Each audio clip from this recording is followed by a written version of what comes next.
সাকিবুল হাসান, তুমি কেমন আছো? ভালো আছো? তো তোমার এই যে স্কুলে পাঠাইছে দেখি, বসো বসো। হ্যাঁ, তোমার এভাবে কে পরাইছে ড্রেসটা? কে পরিয়েছে ড্রেস? কে পরিয়েছে? তুমি? তোমার আম্মু দেখে না স্কুলে আসার সময়? হ্যাঁ, বুঝি না, তোমার আম্মু কি দেখেছে স্কুলে আসার সময় তোমাকে?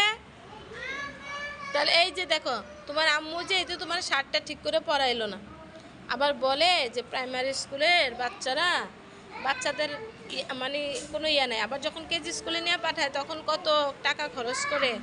এই যে একটা বাচ্চা স্কুলে আসছে, তার মা তো অ্যাটলিস্ট তার খবর রাখবে নাকি? কিভাবে দেখি, এই পুতুমটা লাগাও তো, এটা এই যে উপরটা, হ্যাঁ এটা লাগাও, সুন্দর করে পড়তে হয় এগুলা।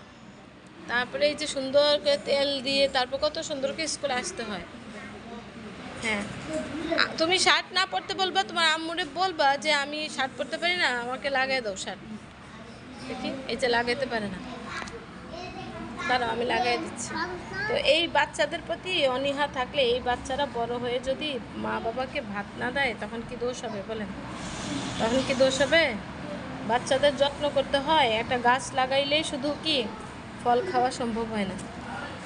আমি তো দেখাতে পারছি না, দাঁড়াও। লাগাইলে, গাছ লাগালে এটাতে কি দিতে হয়? পানি দিতে হয়, সার দিতে হয়, গোবর দিতে হয়, যত্ন নিতে হয়, তারপরেও ফল ধরে না।